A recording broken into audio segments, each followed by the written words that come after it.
Hi, it's Michael again with a quick HVAC inspection checklist for home buyers.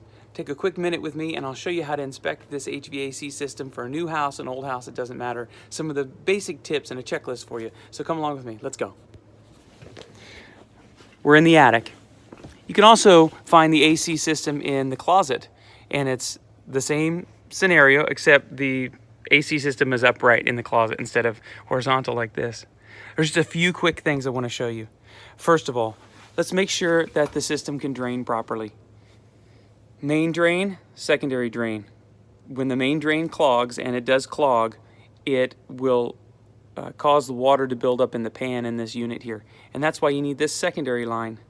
The secondary line can either drain into the pan here, just have an open pipe into the pan, or it can drain into another completely separate line, which is right here. You see that? The secondary pan also needs a drain so that when it does overflow, and even if this one gets clogged, it'll overflow here in the pan, this primary pan, into the secondary pan here, and it needs to drain. So this configuration is just fine. Or you can have this drain line here with the secondary drain draining right into this pan here. Either of those is fine.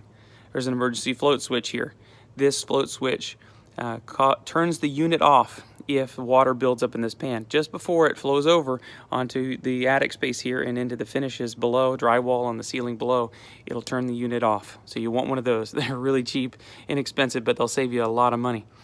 The next thing is to talk about how to test the system to make sure that it's operating properly. It's very simple. You want 18 to 22 degrees difference from the supply to the return.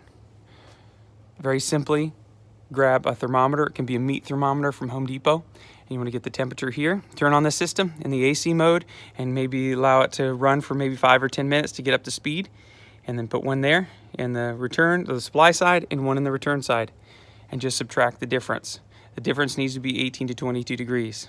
If you have 18 to 22 degrees, you're fine. If it's lower than that or higher than that, then you've got a problem and probably a freon leak.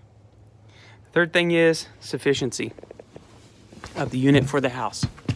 Come right here on the data tag and you're going to see a number. Now, all of them are different and it can be difficult sometimes to tell, but you see here it says 031. There's a 0 before the tonnage of the unit, and so 12,000 BTU per ton, and so this one would be 12, 24, 30, so it's roughly 2.5 tons, and you'll just take that tonnage, and it's the simple calculation is 500 square foot per ton, and so this unit would serve roughly 500 square foot times 2.5 ton, which is roughly 1,300, 1,500, 1,400 square feet or so. 1,300 square feet. So that's it for the checklist for inspecting this unit. So number 1, drainage. Number 2 is the unit operating properly by taking the difference in temperature from the supply to the return. And number 3 is sufficiency. I hope this helps you. If you have questions or want a clarification on how to do this, just type in the comments below and I'll be happy to help you. Michael Street, Fidelity Home Inspection, going places that no one else goes to save you money. And I hope this episode on HVAC Checklist has helped you. Thanks.